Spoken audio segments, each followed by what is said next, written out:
ये रुद्राक्ष भगवान शंकर के आभूषण है। ये माता ये श्रृंगार भी माना है, तपस्या भी है, इसको तपस्या ही कहते हैं। तपस्या वाला ही श्रृंगार धारण करेगा। ऊपर से नीचे 45 किलो का वजन। नमस्कार, मैं हूं सुप्रिया और आप देख रहे हैं अमर उजाला। हम महाकुंभ के अलग अलग रंग आपको दिखा रहे हैं, अलग अलग संत महात्माओं से मिला रहे हैं और ऐसे ही एक महंत हैं जो लाखों रुद्राक्ष पहन के बैठे हैं और लोगों को आशीर्वाद दे रहे हैं और साथ ही साथ रुद्राक्ष भेंट कर रहे हैं। और वह रुद्राक्ष जो बहुत ज्यादा महंगे आते हैं और वो रुद्राक्ष जो कहीं भी आसानी से प्राप्त नहीं होते। महाराज जी, आपका अमर उजाला पे बहुत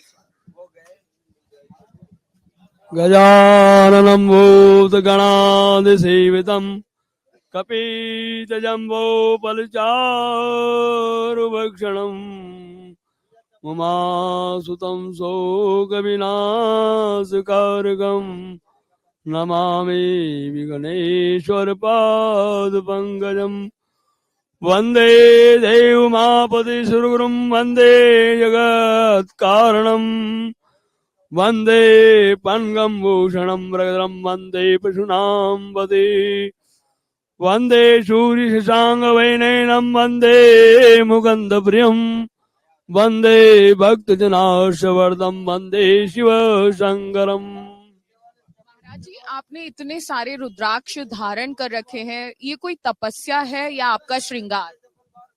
महादेव ये माता ये श्रृंगार भी माना है, तपस्या भी है, इसको तपस्या ही कहते हैं। ये भगवान शंकर का श्रृंगार धारण किया हुआ है। तपस्या तपस्या वाला ही श्रृंगार धारण करेगा। जिसको तपस्या ही नहीं करना है वो श्रृंगार कैसे धारण करेगा। आप लोग तपस्या नहीं कर सकते तो आप श्रृंगार आप रुद्राक्ष कैसे धारण कर सकते हो। इसी प्रकार के गुरु के आदेश से आदान प्रदान आदि अनादि से ये भगवान शंकर के आदेश के अनुसार ये रुद्राक्ष भगवान शंकर के आभूषण है। यह आभूषणों को हम धारण करके उनकी तपस्या करते हैं, उनकी टेक रखते हैं। हमारे गुरुदत्त महाराज की आरती में बोला जाता है, श्री वैश कियो शंभु टेक कारण गुरु जी शिखर पर तप करे, श्री गुरु दत्तात्र जी गन्नार में जप करे, अलग जी मोर गढ़ राज करे, श्री शंकर जी कैलाश में ध्यान धरे। महाराज जी, कितने रुद्राक्ष आपने धारण किए? 1000 रुद्राक्ष है। बेटिंग में 45 किलो वजन है सब, ऊपर से नीचे 45 किलो का वजन। कहाँ कहाँ से ये आप रुद्राक्ष?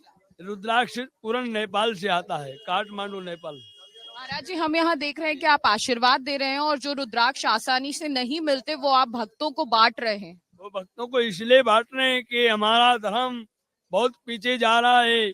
कम मुगलों शासनों में ये सब दबा दिया गया कि ये भगवान शंकर के अमृत तुल्य जो आंसू के बने हुए रुद्राक्ष है, ये प्राणी मात्र ओम नमः शिवाय का सुमरण करके इसको पहनने से भी या गुरु के आदेश से पहनने से ज्यादा फायदा है और दुकान से लेके पहनने में उसमें कोई फायदा नहीं। तो कारण क्या है कि उसमें गुरु के भजन होते हैं।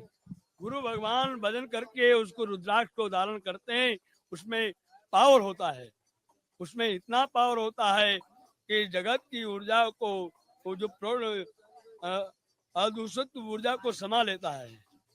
महाराज जी, अगर किसी को सुख संपत्ति रखनी हो, घर में शांति बनाए रखनी हो, तो उसे कितना मुखी रुद्राक्ष पहनना?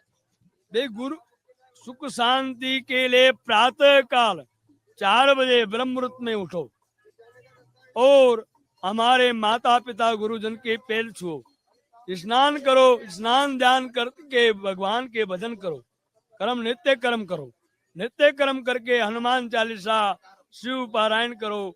कई प्रकार के पारायण अपने सनातन में दिए गए, 4 वेद 18 पुराण 6 ग्रंथ बनाए गए हैं।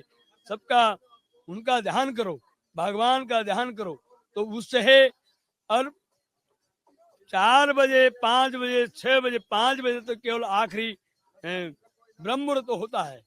तो इस समय अगर यह इस कार्य को करेंगे फिर आगे नित्य नित्य जो नित्य क्रिया है, नित्य कर्म है, वो हमारा धंधा है, जो करते हैं उसको करो।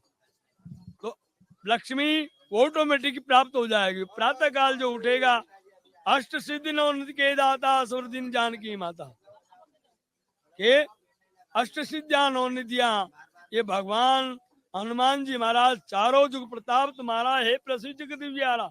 चारों युगों में जिसका प्रताप है, वो कहते हैं बच्चा 4 बजे ब्रह्म मुहूर्त में उठो। और गुरुकुल में पढ़ाई में यही बताया जाता है, हम गुरुजनों से यही शिक्षा लेते हैं। हर हर महादेव। महाराज जी, हमें भी आप आशीर्वाद दे दीजिए। अमर उजाला जीवांजलि के सारथी की मदद लें और महाकुंभ में स्नान जरूर करें।